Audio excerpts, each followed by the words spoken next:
Tamara's going to go first. So hi, and welcome to the Dream Chasers podcast. I'm Samantha, and I am here with one of Pittsburgh's greatest citizens, and I'm so excited to have Steve Rudzinski here with me. Okay, did I say it right? Yeah, you Rudzinski. did actually. It's an intimidating name to look at, but it does sound exactly the way that it's spelled. I say your last name a lot, mostly because your wife buys from us, so her name pops up. I'm like, that's Steve's wife. Yeah. I've gotten Rudzinski a lot. They just leave out the Z, which is like the most prominent letter, I feel. Right. I've gotten Rudzinski. That's my favorite because it's rad. Well, you are. That's true. But my favorite was one time I got called Rudzinski, like they added 7 letters. I don't know where that came from, but I appreciate it. So I remember it to this day. So my maiden name was super easy because my maiden name was Camp. Mm-hmm. So Bruce's last name was Story. So now we have the Story Camp thing going on, and like you'd be surprised how often that gets jacked up. So like people just don't pay attention. Samantha gets jacked up in all kinds of ways. They forget the N. They forget there's a T. They forget there's an H. So I've seen it with E's thrown in. Like I don't know. I don't know what people are thinking. So yeah, good. I'm glad I got your name right. So thank you so much for being here. So for y'all, I had to harass him a little bit to get him to come because I'm a nobody and he's like award winning and stuff. I'm still a nobody. Well, with but you're awards, an award winning nobody. I have three awards. Okay. You have more than that. I don't know how many I have. That is not meant to be a brag. No, it's kind of cool. But there's just a lot of film fests, and like I put them all into a folder on my computer, but I don't memorize all of them. You know, I got the big ones up What? here. You don't sit there and go, "Excuse me, I have one." No. Just pull out like the list of Jericho, like the 1,000 awards, and just to go to commercial break as I read them all. Right. That's fantastic. So and so the reason I wanted to bring you in specifically is because, so this idea came to me. God, I think this is episode 5 now. So, often, when people talk about like things that they're accomplishing, they think it's not a success unless it's, if you're not, on TV between 7 and 10, I don't give a crap. Right. Mm-hmm. So, but when and I don't even know how we got connected on Facebook. I have no idea how this happened. I don't know if I asked you, I don't know if we have like a million friends in common. I'm not sure. But I have been so fascinated by watching your process. Your simultaneously kind of insecure and yet shameless self-promotion. I love it so much. Like the whole campaign for Thirst Trap, like I love all of it. So I was like, I have to get in the same room with this person. We need to be friends. And then I absolutely wanted you here. Well, I appreciate being here. For our 9 people who watch or listen to well, don't you worry, with my worldwide fan base, you're going up to 14. Oh my God. I owe you coffee. Don't let me down, guys. The other five, we need you. So the way we normally start this thing is, as all good ideas come, I had this idea in the shower because this poem just kept coming to me over and over and over again. And so we start every episode with a pseudo-dramatic reading of Harlem by Langston Hughes. Okay. And like my fear is one of these days the Langston Hughes estate's going to be like, stop reading his poem. You owe us a lot of money. But if Lorraine Hansberry can use it as inspiration, so can I. Harlem. What happens to a dream deferred? Does it dry up like a raisin in the sun, or fester like a sore and then run? Does it stink like rotten meat, or crust and sugar over like a syrupy sweet? Maybe it just sags like a heavy load, or does it explode? So, when you, Steve Rudzinski, think of chasing dreams, what does that mean to you? I mean, for me, chasing dreams it's a big mountain that one has to climb. There's a lot of steps to it. There's a lot of work to it. And not that my work is that much hard compared to a lot of other work that exists, but it's about focus and not losing that drive to want that dream. There's so many people that are my age that also wanted to be filmmakers at all of the age periods of my life, and it feels like I'm one of the last man standing. Like, it feels like, and it's not anyone's fault. Like, I'm not saying this is a negative. I'm talking about people that, they changed their dream. Now they have a family, and they're happy with that. Or they've been working on the same script for 13 years. I don't think I know anyone right now that's doing that, so that won't be a direct attack. Sorry, Stacy, I do. But over the years, I've definitely met a lot of people that just fell into that trap. And again, it's nobody's fault. It's easy to fall into that trap. Right. And it's they want it perfect. Yes, and perfection is like such a huge enemy in filmmaking, in my opinion. Yeah. My go-to advice for a first-time filmmaker is always learn the term good enough. Because you got a whole set, you got a whole cast, you got a whole crew, even if you're doing a little short, you got a whole project to worry about. Yeah. If you ever think that one scene needs to be perfect, you are screwing yourself for months. It's one of the reasons I like the 48-hour film festival. And it's so funny because like I've written four that I've written or co-written. And I remember like I was writing one of them. I'm like, if I can whip one of these things out in 6 hours, why the hell am I still working on this feature? Like, why have I not gotten this done? So I think that there is something to just forcing yourself to do it. Do you know who Julia Cameron? She wrote The Artist's Way. Oh, okay, yeah. So so it's that thing. The whole idea. I'm terrible with names. If you name things, No, I deep dove a little bit on that one. So, so the whole idea, the main thing I got out of The Artist's Way is the whole idea of morning pages, right? And I will admit to you, I don't do morning pages. I do a sort of mental equivalent of it. So what morning pages are, if you don't know, you get up in the morning and you write 3 pages of just shit, right? Just get that garbage out of your head, because the act of getting that garbage out of your head will get you to the good stuff. And I feel like the 48 does that, right? You do garbage and you keep making garbage movies, but you keep making them and then they just keep getting better. Yeah. And you're able to get to that place where you need to be.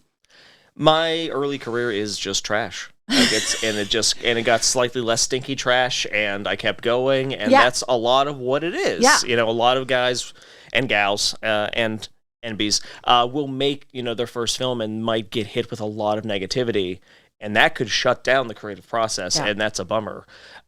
You have to be shameless to a degree while also hating yourself. Because I feel like that's very much part of all of the things. Yes. A good, healthy dose of self-loathing gets you through the day. But you can't stop, and that's the point, because that is how you get better. That is how you find your own identity as an artist, as a creator, as a business person, like the whole shebang. Keeping at it is the hardest but most important thing to do when it comes to anything in life, but given our topic, art. Right. So, okay. So, perfect world. But whoever's recording next door is really loud. You guys are having way more fun than we are. What's going on over there? Now I'm kind of like going tiptoe next door. Money. I've seen you say what your budgets for your films are. Yes. So is the keeping it hyper low? I mean, did I see $500? Is that what I saw on one of them? A couple of my movies are that low. $500. I once did an entire theater season for $10,000, and that included rent. So like respect, right? So is keeping the budgets that low? Is that intentional in terms of necessity is the mother of invention, or is it just because that's what you have access to, or is it just okay, this is what I got, what can I make work with that? Like, it depends on the project. Obviously I also make plenty of like actual 5-figure films that have, like a crew and a full cast and multiple locations, $50,000 is very, very low budget, but it's not a $500 movie. It's not $500. But then there'll be just ideas that don't need to cost more than that, because I'm making them kind of like as a joke. Amityville Christmas Vacation. Amityville Christmas Vacation was a joke idea that I had specifically because I saw that there was like 40 plus Amityville movies, and there wasn't a Christmas one yet, and I had to do that. I had to make the first Christmas one. Well, you specifically had to. Exactly. Because if someone else did it, was going to be some attempt at a horror movie, and it was going to be dumb, and it was going to be like not that funny. I was like, no, I have to make this a Christmas film. That just happens to be. But if I don't get this done immediately, I'll get beaten to the punch because of how many people are making Amityville movies and making like multiple Amityville movies a year. So it's like, I need to get this shot in 2 days and I need to get this cut in like 2 weeks just to make sure no one else comes out with one. Because the day we started shooting, another Amityville for another holiday got announced like that day. I was like, I need to hurry before someone else beats me. That's amazing. So Amityville Christmas Vacation's total budget was $300. You know, my good friend who does my, music scores, my movie scores is what I meant to say. On the real budgets he gets paid. It's a real thing. I pay him what he is worth and what he asks for. And on this, I was just like, I'm making this for $300. Can you do something for me? He was like, yeah. And he did me a favor. And I hired myself and my wife, and I used my friend's house, so there wasn't just my own house. And the most expensive part of the film was the pajamas, which were $50.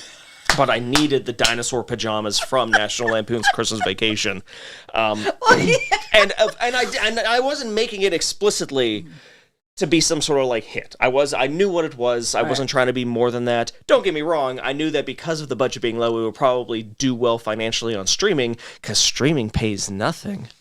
But that wasn't like the explicit intent. And of course, that's the movie that arguably blows up the most and has got me the most press and the most attention in my career. The $300 shot in 2 days gag movie.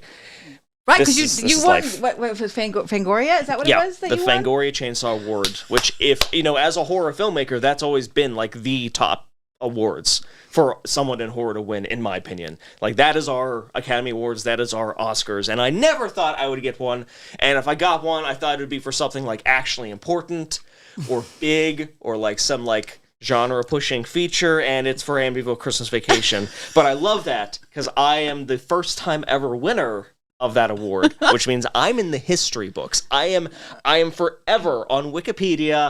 If anyone ever writes about the awards, Amityville Christmas Vacation is the first ever Best Amityville, and that's assuming they bring back the award. It might be the only Best Amityville creator, and then I'm just going to say I made the Best Amityville. Like, I'm going to leave off the year and everything. Yeah, I think you can own that. Yes, I feel like that's definitely something you can own. So for those of you who don't know, even more than I am, because I am a little bit of a whore for Christmas. Not like you. I mean, I will keep my Christmas tree up for 2.5 years. I have done that, but not like you. How many trees do you usually have? I'm up to 9 this year. 9 trees, yeah. Okay. Yeah, so upstairs, the upstairs hallway has a skinny, tall Halloween tree that's just pumpkins, and it's a black tree with orange lights, and the 7-foot tall but skinny flocked tree, which is the candy tree. We just put candy ornaments on that. Okay, that's then fair. we go down into the living room. The living room will have the burb tree, which is a 4-foot tall tree of just burb ornaments, and the real tree, which is the hodgepodge of all the different ornaments. Right. The front porch has the Santa Claus tree, which is a 6-foot tree which just has Santa Claus ornaments. Then we go into the dining room, and on the very right you have the ocean tree, which is this teal tree covered in only like mermaids, starfish, That's Aquaman. And also in the dining room is the Halloween tree, which is a black tree with white lights and it's all the spooky ornaments, Haunted Mansions, Night Before Christmas stuff, and anything else that we see. If you go into the basement, it is basically my Hanukkah Christmas tree, but it's all silver and blue. Yeah. And that's where I put my Hanukkah ornaments. And then on the back porch is just a 3.5-foot tall tree that my father and I stole from a bank when I was like 5. I think we're past the statute of limitations on that tree theft. Right. The bank doesn't exist anymore. Well, there you go. That's fair. And that's just a red and green decoration tree. So just red bulbs, green bulbs, and red garland. Okay. So 2 questions regarding your trees, because I'm fascinated by this. What came first, the trees or all the ornaments? I mean, it's hard to say. I think it's a chicken. Well, it's not a chicken and the egg. The egg came first because dinosaurs exist. But I had a bunch of ornaments, and then we got like an additional tree, and some of the ornaments from the original tree went to it. But it's not like I got another tree because I was out of space. Okay. It was just like, oh, well, yeah, I have this other tree, so I'll put these ornaments over here. Now I'll get new ornaments for this tree. Right. But at the same time, you know, the burb tree was originally just like 4 ornaments that were on the real tree. Right. And has turned it to its own tree. That's amazing. Me personally, I love Thanksgiving. That whole, like, you know, all of a sudden words are leaving me. The whole, like, let's not kill natives and, you know, take their lands thing aside. I love the idea of a holiday about gratitude, right? I come from a long line of people who spend all their time going, but they have and I don't, and I'm mad about that, right? I come from a long line of that. So the idea of there being a day to practice gratitude for that day. That day I get to tell everybody how much I appreciate them and how grateful I am for them, and we're going to eat a lot of food and there's pumpkin pie involved. Like, I'm all about that. Where do you think that your near obsession, I think that's fair, with Christmas comes from? I'm probably going to be accidentally quoting Frank Cross here, so I'm not doing it explicitly on purpose because it's exactly how I feel, but you're going to notice. It is just that concept of, it is, you know, similar to what you were saying. The whole year, it's all about me. What can I do? What can I get? What can I get for myself? Christmas is that season, and I'm talking non-denominational Christmas, you know, for holidays. Holiday, all 27 holidays. I am not Christian. Right.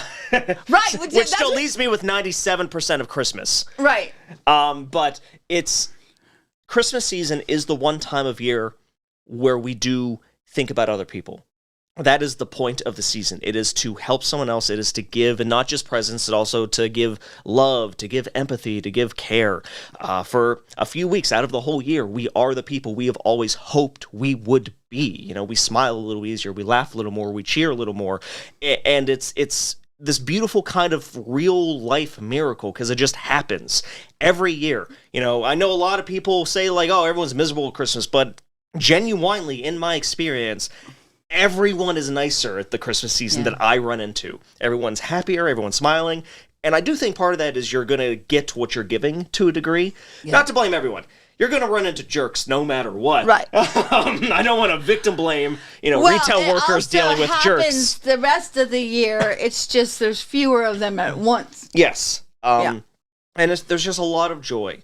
And it is that helping other people that, you know, I wish we had all year long. Obviously, that would be the preferred real-world setting, but that isn't reality for whatever reason, so it just makes me appreciate the Christmas season more. You know, I try to keep Christmas in my heart the whole year. I really do, but I don't always. But, like, my favorite part of Christmas is buying my friends gifts. Like, I invite, like, 30 to 40 of my friends to my house for a huge Christmas party, and they all get a standalone, unique gift, and they're all wonderful, and everyone tells me I'm the best gift giver, and yeah, I am. And that's what I love about it. You know, it's that just seeing other people smile, seeing other people happy, making other people happy, and it's one of the reasons why I make movies. You know, my movies are funny. Almost all of them are, because I like making other people happy, and that's what the Christmas season is about. That's awesome. Sorry, that was just such a good answer. I deeply care about Christmas. That's why I'm a terrible host. I'm like, that's such a good answer. I just want to hear Steve talk. Because I wasn't always like that. You know, growing up, I had terrible Christmases. Yeah, you know, I had a single mother who was not a good mother, and who also worked, you know, double shifts. And I got stuff, but I didn't have anything that actually filled holes of loneliness or sadness or depression. And it wasn't until I got to my 20s where I kind of like said like, I want Christmas to be Christmas. And like, I made the effort to like start being a little happier and like giving more and thinking about others more. And I had to make that choice to make it happen. And it has just grown and grown and grown ever since then, to the point, you know, like all my friends refer to me as the Lord of Christmas. I can't tell you how many people have come to me and said to my face, like, Steve, I hated Christmas. Like, I despised Christmas. You made me love Christmas. This is the second time we have been in the same space. And whenever I think of Christmas, you're one of the first people that springs to my head. So I mean, there's something to be said for that. You know what I mean? Mm-hmm. Because I think my favorite part of Christmas, and this kind of goes along with what you're saying, is I get seasonal depression. Dark is hard. Long, dark days are hard. Like, they will throw me into a pit of despair that's pretty awful. So I have trained myself to love snow, because snow makes it better, right? Snow makes everything's brighter. So I've trained myself to love snow, because if I can get, as long as there's snow, then I can get through the winter, right? But then the twinkles on top of the snow, it's like Christmas. I mean, that's part of it too. Like, that's what something I like about Christmas is that some people will say, like, oh, I don't like Christmas because I don't like winter. Like, I hate winter. Winter sucks. The days are shorter. It's cold. That's kind of part of what Christmas is. It's a celebration to say, like, hey, man, winter blows, so let's get really drunk and cover ourselves in lights, eat a bunch of stuff, and put lights outside so that it looks brighter at night. Yeah. Like, it's literally an anti-winter holiday. It's one last big hurrah before we're stuck in our houses for 3 months. I said to my husband a couple of months ago that I felt like the best thing that came out of COVID was that people have started keeping their lights up year round. Mm-hmm. Because I don't know about you, my tree was up from November of 19 through April of last year. So was that 2.5 years? Something like 2.5 years. I had my tree up, and it was funny because the only reason he took it down, and he only took it down temporarily, was because it was so dusty. Like, he had to take it outside. It was like, he's like, this is why we're all sick all the time, Samantha. There's so much dust on this thing. Fine, but like, he came home. I came home, and it was visceral. My reaction to the lack of the tree in the living room. But I have noticed that a lot of folks have been leaving their lights just up year round, and I like now that all the weird Edison bulbs are really in, and they're just everywhere. Like, everyone has them, and I think there's something to that. It's like, give yourself a light in that dark. You know, even if you have to fake it at first, like, give yourself a light in that dark. That's what it is. You know, some people think that the Christmas spirit is like, or any holiday spirit, to be honest, is like this innate thing that just happens. It's like, oh yeah, I didn't have good Christmases as a kid, so I don't like Christmas now. It's like, that's fair. Like, that's valid. I'm not going to say, like, screw you for not liking Christmas, but I was the same. And everyone's different. Just because I did it doesn't mean everyone else can do it. But it's a muscle you got to start training. Right. That's all it is. Right. Same with any holiday. If you want to care about it, same with your birthday. Same with anything. Same with anything. I mean, yeah, absolutely. Yeah, that's cool. So you said you started being a filmmaker at 12, or you decided you wanted to be a filmmaker? I wanted to be a filmmaker at 12. When did you start? Like, making anything? I was like 14, 15, maybe at the oldest, and it was, I had a digital 8mm camera. So it was an 8mm, but since it was digital, it could also record audio, and like, it was on tapes as opposed to like spools. And I just started shooting awful backyard stuff, and that's what I did ever since. So 14-year-old Steve, did he want to be an actor? Did he want to be a director? I wanted to be a director, writer type deal, yeah. Okay. That is always what my main focus has been. My acting, I am also an actor, and I will act in other films. Me acting in my own films is generally a money-saving decision. It's because you're cheaper. Or because... That's why I'm in all my ads, because I'm cheaper. Or because the money people bullied me into being in the film. Right. Well, you look great on film, so I'm sure that helps. I appreciate that, yeah. I'm sure that helps. I mean, I over the time, I've come to the conclusion that, like, my wife and I have come up with a new film idea that we want to shoot and get out next year. I'm not going to reveal more than that right now until we get something really written down. Right. But originally, I didn't really want to be in this film, similar to the first CarousHELL, but, like... Then I kind of thought about it, and I know that I have a lot of fans that explicitly see my movies because I'm in them at this point. I'm the brand. I'm part of the brand. Right. I'm a product, and so I'm going to end up being in the film, and I know there's going to be new random people that see this movie for the first time and are going to say, like, oh, of course, the co-writer director starring in the movie, and that's not my motivation. Right. And I don't care what they say because of the amount of fans I know that are going to buy this movie because I'm in it specifically. Yeah. I mean, yeah.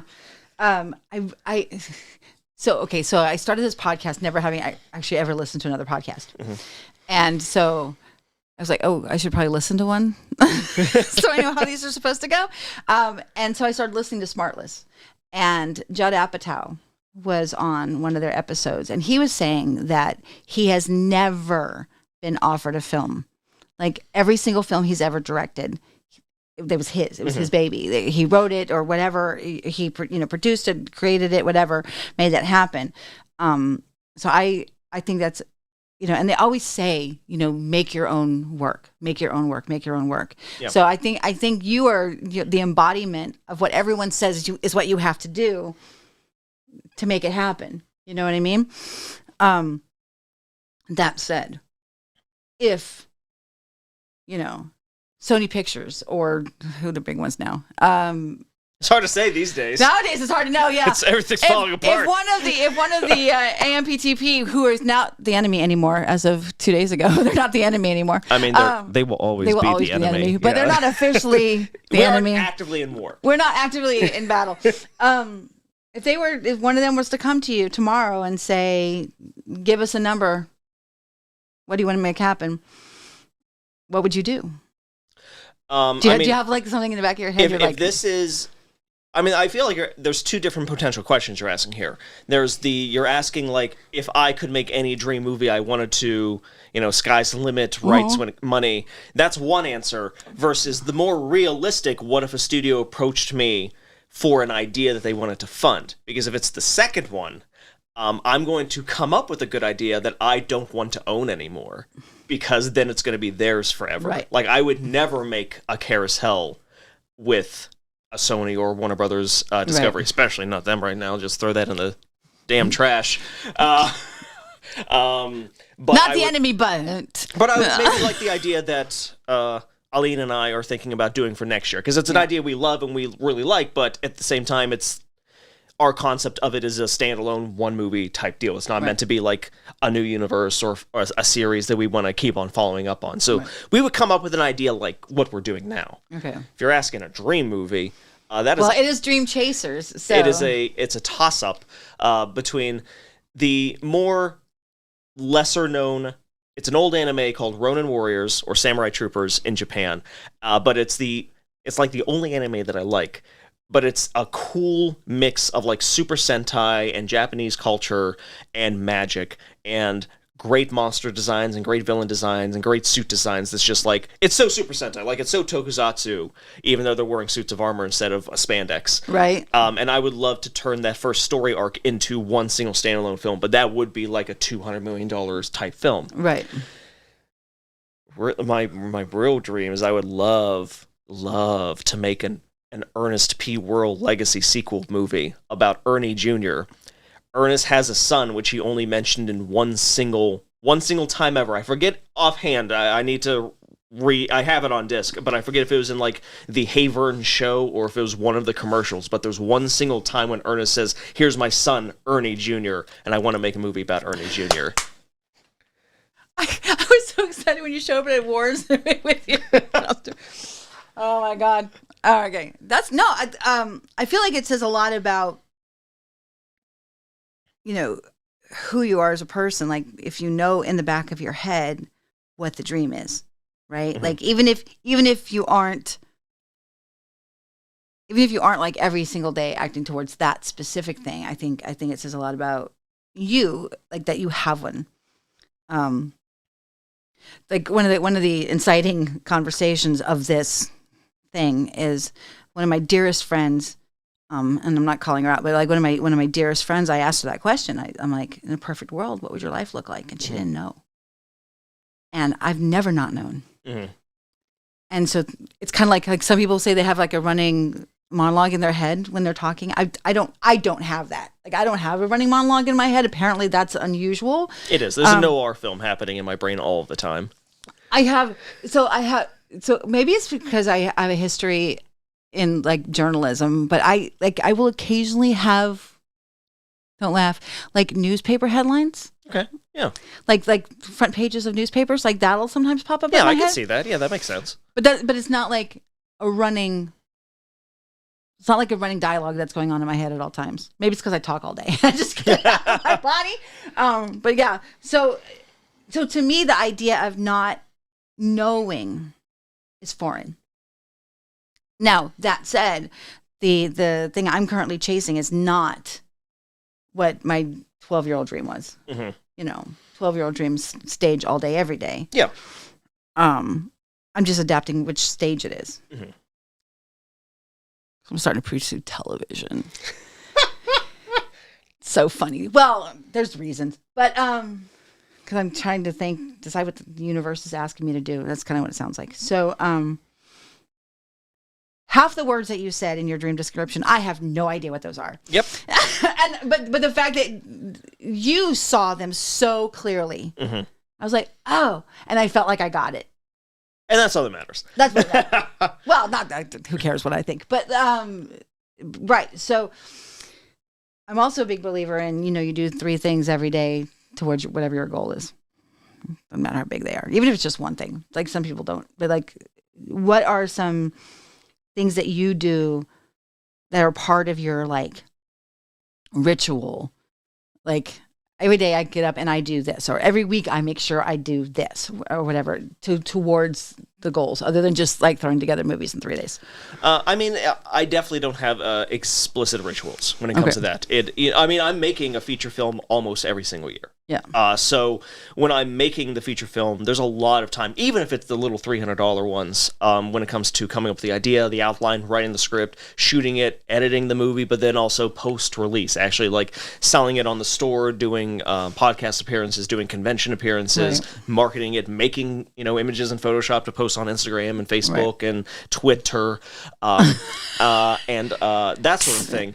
So then when I and that never stops, to be clear, like that is a permanent thing when it comes to being an independent filmmaker, especially. Like, I said it earlier, you are part of the product. Yeah. It is very similar, and I say this with love, to be clear, it's very similar to OnlyFans, where like, yes, there is other options that are maybe free on the internet, but the reason why they're supporting an independent creator is that direct connection with the independent creator. And not necessarily parasocial relationships, just like, I know this person is a human being, they aren't a corporation, I like them, so I want to support them.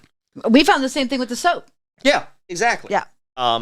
And in that sense, that's not quite the ritual, but that is something that I'm doing, not necessarily every day, but consistently. Okay. And when things slow down, I try to not do anything. Like when things slow down, I do try to, I'm still going to be a character online, still going to like talk and like react to fans and talk to fans.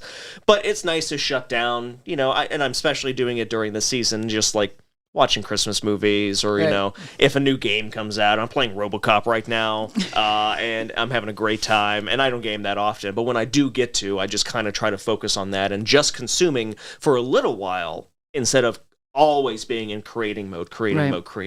It's nice to just sit down and enjoy what others have done for a while, and not have to worry about it. So you write them, you direct them, you produce them, frequently star in them.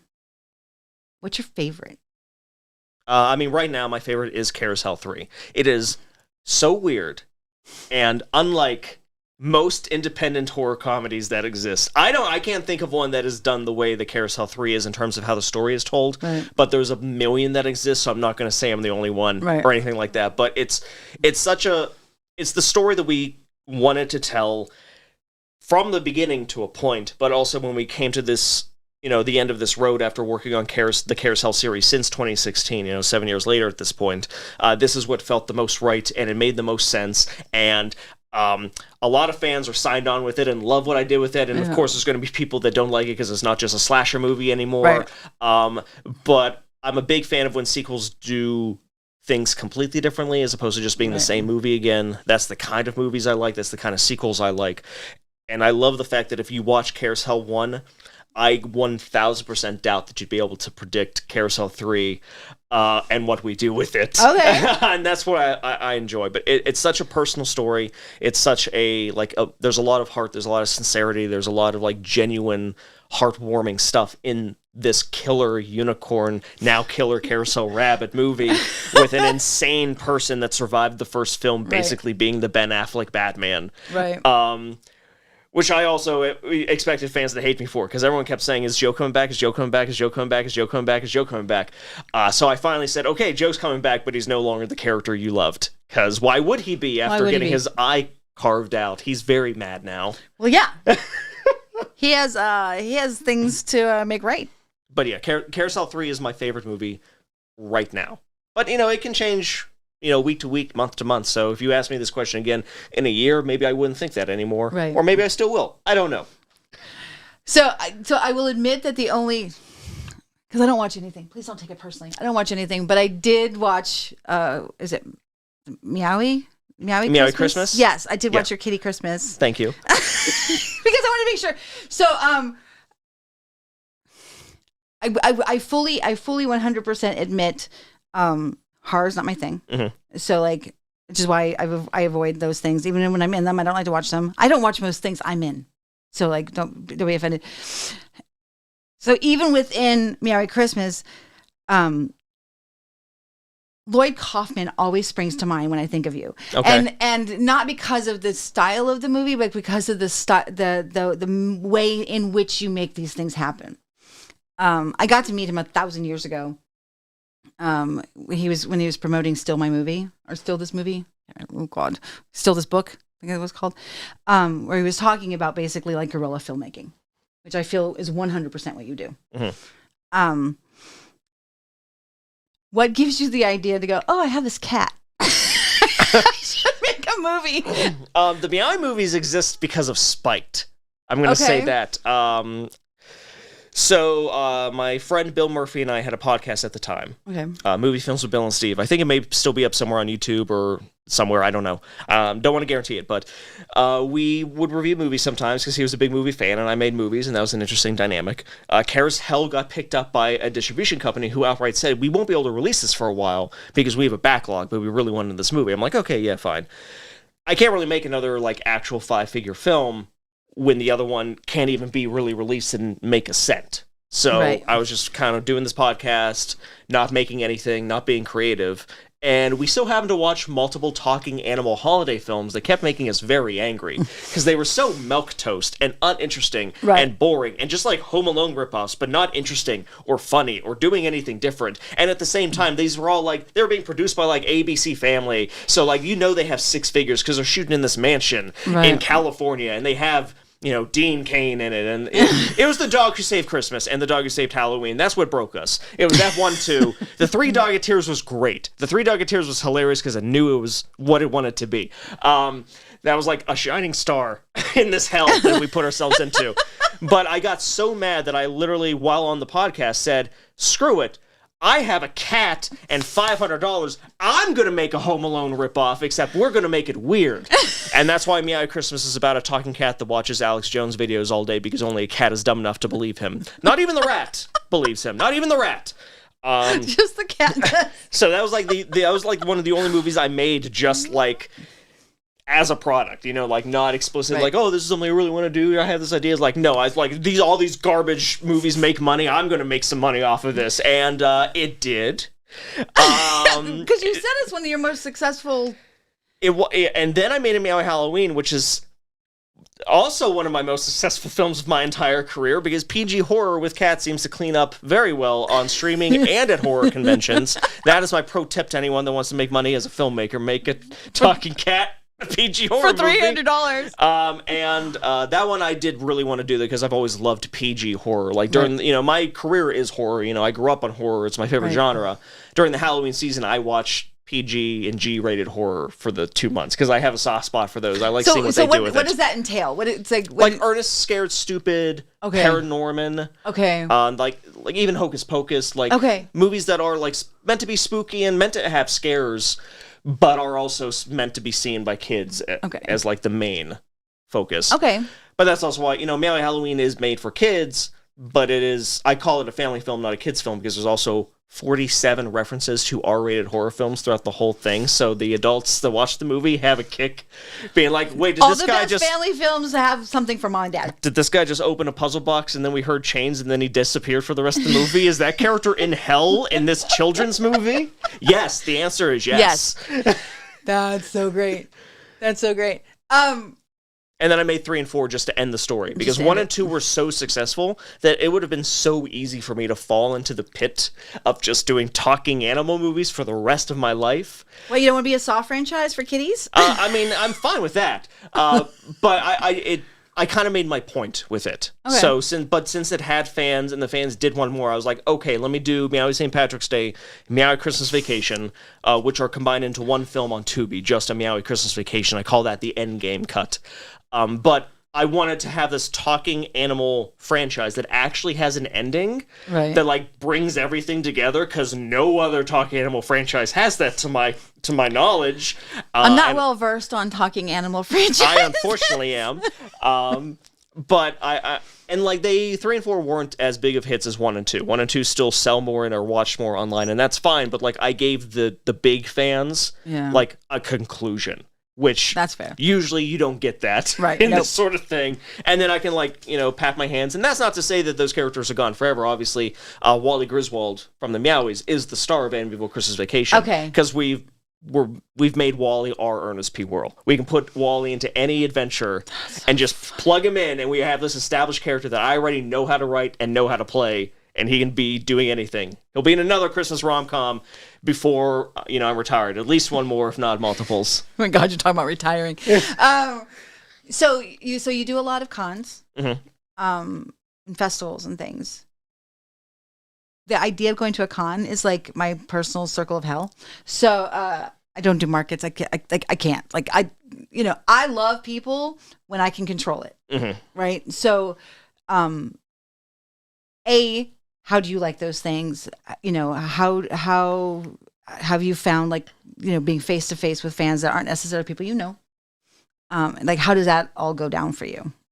Well, I will say that in this era of things like ad blockers and people that hate self-promotion on websites and people no longer following review websites like a Horror Society or something. Like they don't really follow those websites as much as they used to 10 years ago, 20 years ago.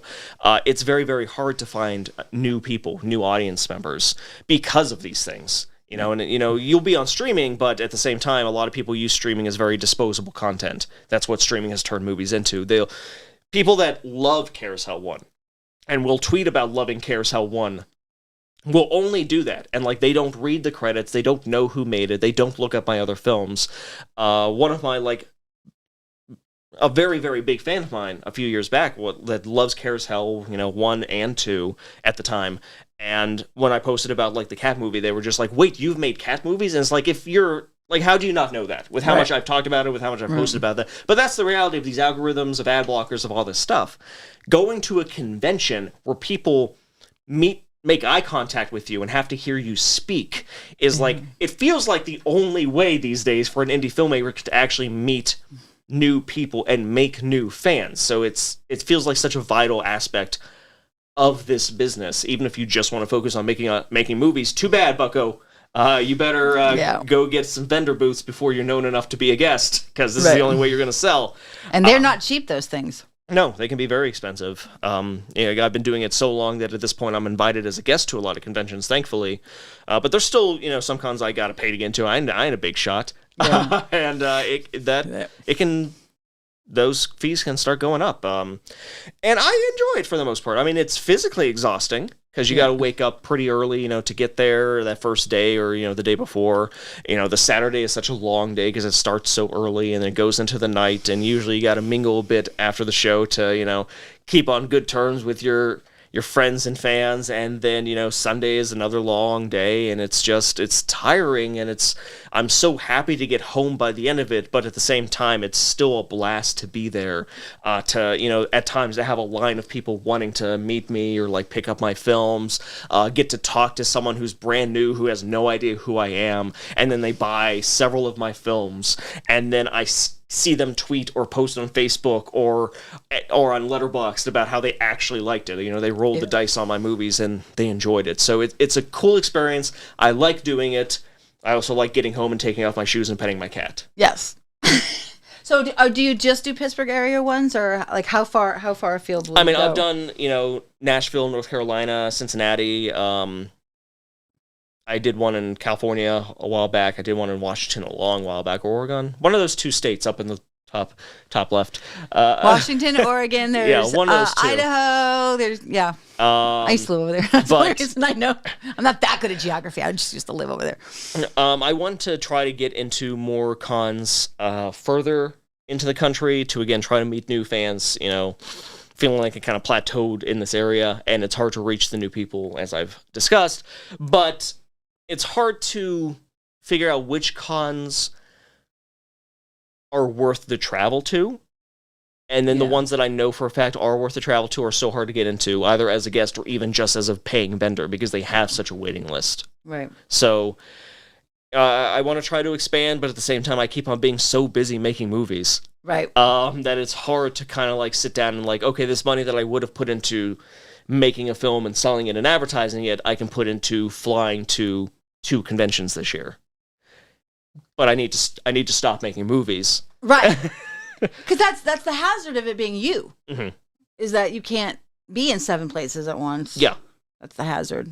And that's why some people go through a distributor still, because that way now their movie is at like 20, 50, whatever conventions where that distributor is going to, and maybe finding your movie and buying it and finding out about you. But they don't find out about Most of the time they don't. Most of the time they don't. I mean, you bring up Lloyd Kaufman, and I can't tell you how many filmmakers I know who, like, maybe Troma picked up their movie, and, like, so many people only refer to it as a Troma film. Right. Like, they have never once, like, credited it as the actual director or looked up the actual director. They're just like, yep, that's a Troma, and I like Troma, and it's just like, other people made this. Like, they have their own team and their own films. If you like that, maybe see what they're like. But that's the reality of filmmaking these days. It's hard. Well, that's why I have to be such a character. I think that's true about a lot of things, because when we first started the soaps, like, we were on Etsy, and people don't realize that all those different stores on Etsy are individual businesses. Right? And so they're like, oh, I bought it from Etsy. Well, no, you bought it from, Moon Made Pies or whatever. Who hosts on Etsy. Who are on Etsy. Right. Yeah. So it's a tricky thing.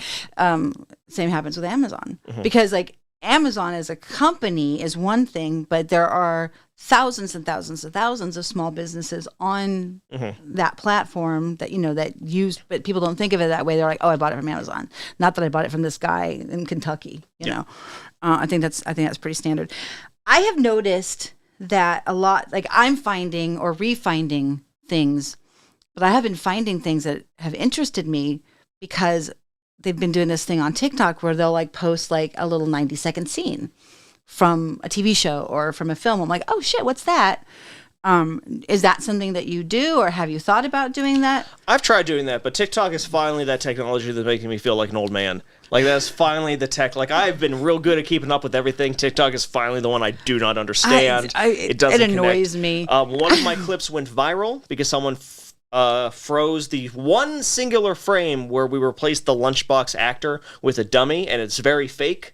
We didn't care because it's there for 1/24th of a second, but someone with lightning fast pause abilities paused on it and laughed at that, which is fine because it does look silly, but that got like hundreds of millions of views on TikTok. It got reshared in, like, Brazilian Instagram specifically. It got like hundreds of thousands of reactions on Twitter. And of course, that led to, I think, one sale. Oh my God. And I think my numbers watched on Tubi, like, I think I went from getting paid $6 the month before to now getting $13. Oh my gosh, you're so fancy. Going that viral did almost nothing for me.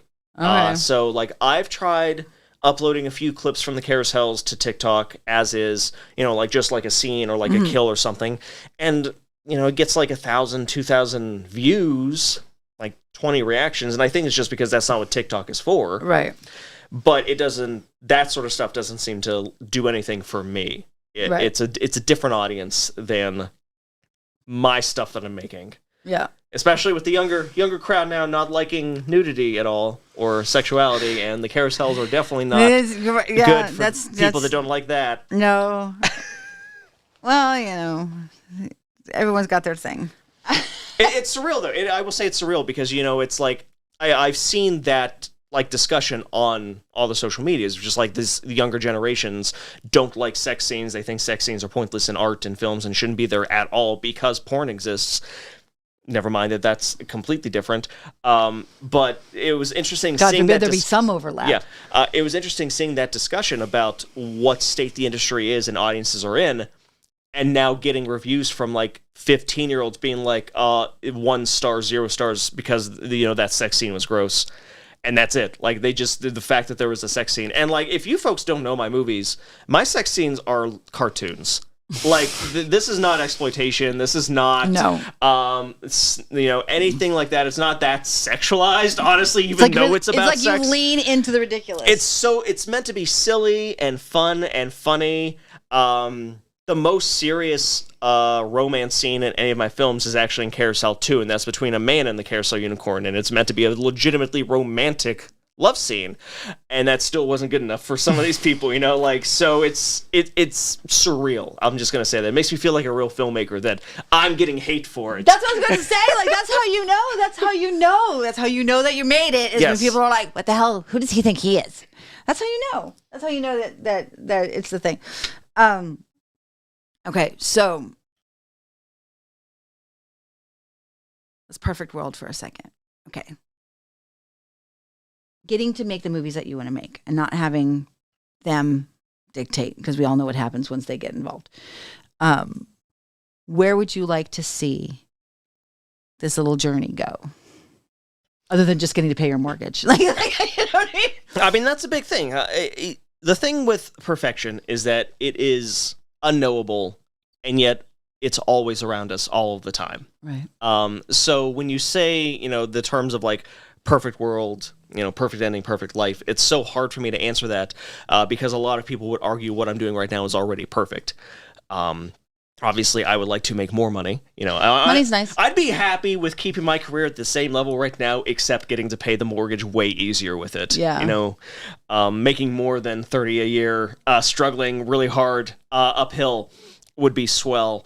I mean, if I could have a career, I always say that like a couple of my, like 2 or 3 of my top guys I always think of, like Sam Raimi, John Arcieri, Robert Rodriguez, Zack Snyder, but more so when it comes to like how he does what he wants to do, no matter what a loud part of the internet yells and complains about, and how his entire cast loves him and will die for him. Yeah, that's hard to find in the industry. But like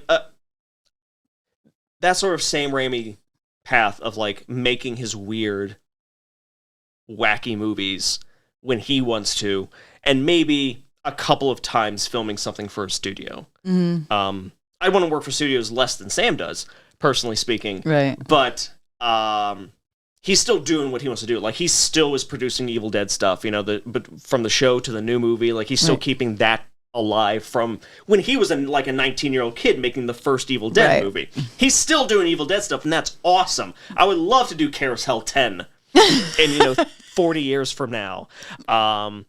And like keeping everything canon too, just like continuing to make more in this insane series, except now I have all this Hollywood money.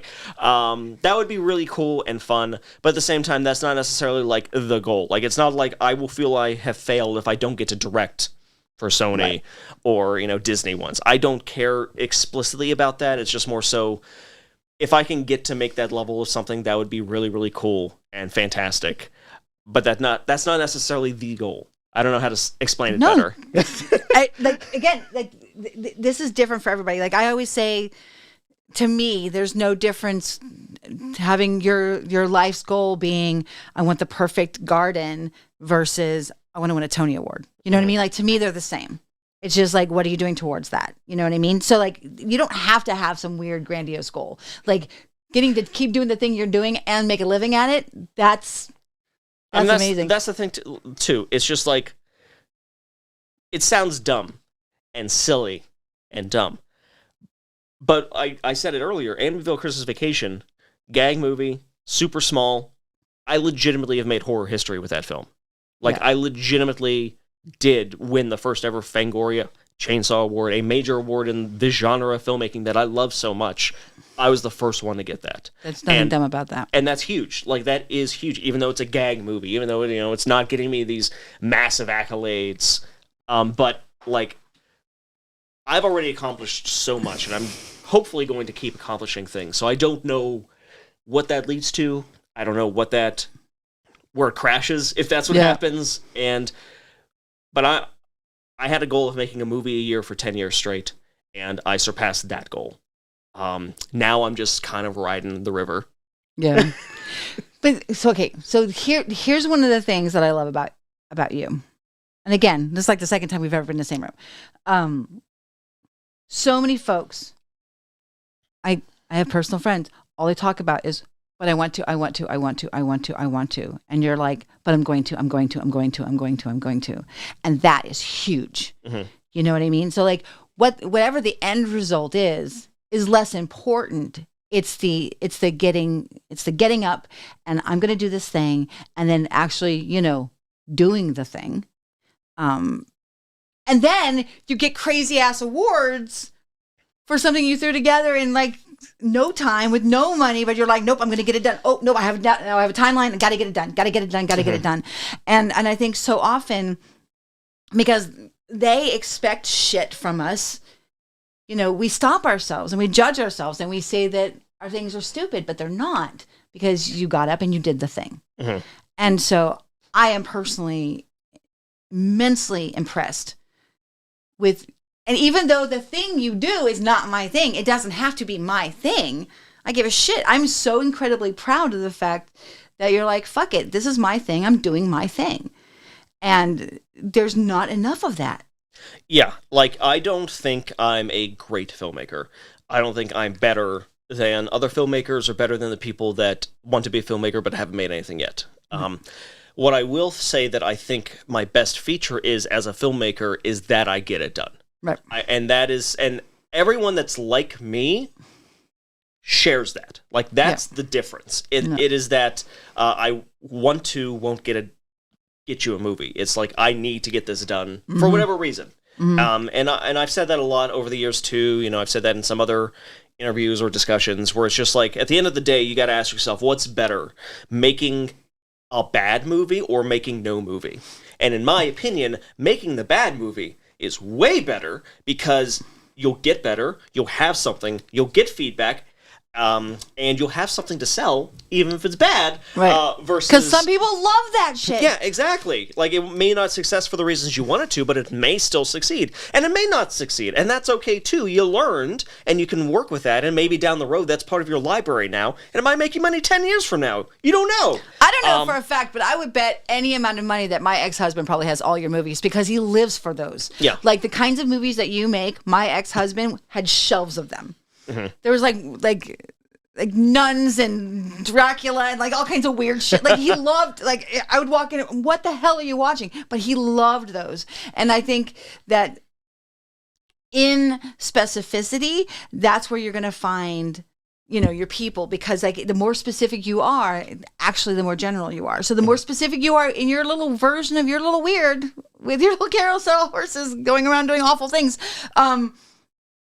you're gonna have that audience, and the fact that you keep doing it is badass. Thank you, I appreciate that. All I'm saying. How often do you get told you do too much? Not enough. Oh, really? Yeah. I'm surprised. I deal with the fans that are just like, what's next? And it's like, get off my ass. Oh, I God. just released this. What I'm doing next is continuing to sell this. There's a lot of people that don't understand how much work it takes that consistently are like, well, okay, what's next? I'm like, I'm still trying to make this one a success. Yeah. And there might be something next, but I'm not worried about that right now. A few years back, I said, I might take the next year off. And immediately there's like 10 people being like, no, you shouldn't take a break. You're awesome. You should keep going. And I'm just like, I appreciate you think I'm awesome, but I've been doing this for, like now I'm on 13 years of making movies, going on 14. I'm allowed to sit down. You pricks. Sit down. It's ridiculous. Yeah. I was so sure that because I get that shit all the time. I get you do too much. You need to take a break. You need to slow down. You need to stop. Who do you think you are? You need you're making us all look lazy. I'm like, I don't do anything. So I was 100% sure you were going to say the my same fans, bless them, but yeah, they're very much they don't stop. Give us more Steve. Yeah, that's what seems to be the takeaway. There have definitely been a couple people that said, you should take more time between films, but at the same time, it's just like, this is working out. Yeah, as long as you keep loving it. Yeah, that's what matters. It's miserable, but. Well, yeah. Sometimes it's. So I started taking these these casting director workshops because. So the universe has been telling me I should do television, like, and it's the weirdest thing in the world because like I don't watch. I don't watch. But like when I go to theater auditions in DC and I have a theater director go, you should do television again, I feel like, okay, fine. So sometimes I have classes that start at 10 o'clock at night because they're in LA and I'm on Zoom at 1:30 in the morning trying to act in my basement. Yeah. But you can't get to where the thing is that you're going if you don't sometimes have to sit in your basement at midnight getting it done. So I think that people who don't understand that work ethic that's required to do a dream, I think people think work and all they think about is the day job. Mm-hmm. They don't realize that even dreams are work. Well, I will say, at least for me and a lot of other filmmakers I personally know, it's sometimes, it's still work ethic, but it's also fear driving us, and it's the fear of no longer being relevant. If I waited a couple years to make my next movie, maybe that'll mean this movie will simmer more, get more fans, and make more sales, and then I can make the next one bigger, or people will forget about me. If I have something new every year, that can't happen. If I'm doing, podcast interviews once a year, doing the conventions once a year, I'm consistently in people's minds. And that helps with when I do get the new fans because, again, I've been doing this for so many years. I have a library. It's so easy to sell 3 to 6 movies to a new person if they are interested and heard good things. And that's part of the thing that scares me about taking a break, honestly, is that I don't think I would lose all of my fans. I don't think that. But at the same time, it is just that the fear of not being relevant. Yeah. And in this industry where there is so much content, so much art that exists, you need to try to stay at the top of it, treading water the best you can. Well, I have nothing but happy vibes, and I want it to be everything that you want it to be. Throwing all the vibes to you and all the peeps and the kitties and the weird animations.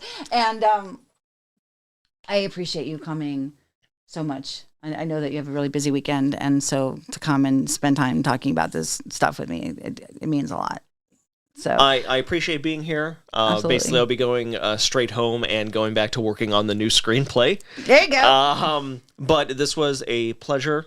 It was very wonderful being here, and let me be a carny. Go be a carny for the new your 9 viewers. 14. That may not know me. I was promised an extra 5. Oh, no. I'm talking about the ones that don't know me. Oh, okay. Yeah. The original 9. Okay. Exactly. So, I'm Steve Rudzinski. You may have heard about that. And if you want to check out my films, I have a huge library of weirdness. They range from $500 to, 5-figure larger films. They range from PG to R-rated. Almost all of them are live-action cartoons, though. So you won't like all of my movies, but if you like one, there will probably be more that you enjoy. I have a physical store. I'm sorry, I meant to say I have a store for my physical media. I don't want people to think there's a place they can walk up to. I have a store for my physical media, DVDs, Blu-rays, deck building games that we've designed based on our films, and that is silverspotlightfilms.com. That's where you can pick all that up. If you don't do physical, I know a lot of folks don't even have a player anymore, which as a cinephile is like, I don't understand that. It's so weird. It's like people not having books. One of the biggest selling points of the PlayStation 5 to me wasn't the games. It was the fact that I had a 4K Blu-ray player now. I was so excited. Yeah. But if you don't do physical, I do have a Patreon where for like $3 a month, you get all of my modern films, or for $5 a month, you get all of my trash from when I was a teenager that I don't want on there, but my fans want on there because they hate me, and a bunch of exclusives that I made for the service, like Bill and I had a really great 2-hour-long introspective discussion about the Meowy franchise after we ended it, and that's only on the $5 Steve Buster, because who else would want to watch it? But that's stevebuster.com. So if you just want to subscribe, for 1 month, 2 months, you can save all the links. They're like private YouTube links. You can bookmark them, save them, keep them. I don't mind. Just don't share them, please. He's trying to make a buck, guys. Come on. And if you don't want to gamble any money, right now, except for CarousHELL 3, all of my movies are on Tubi. Tubi TV is a streaming service that is free, and it is only ads-based. Even if my movies were on Tubi, it'd be my favorite streaming service because there's so much weird stuff on there. It feels like a mom-and-pop rental store. I have not been there. It's wonderful. Like, you will see, like the major new MCU Hollywood big release right here, and then right next to it some weird like sub $10,000. And there's just ads. Yeah, and it's just ads. So please, you can watch all my movies on there. You can try them out there. Don't use an ad blocker. Come on, guys. Like, seriously. I'll get like a nickel. I'll get like a nickel if you watch my movies there, but at least let me have that nickel. It's like 2 minutes worth of ads. I worked for months on these movies. Yeah.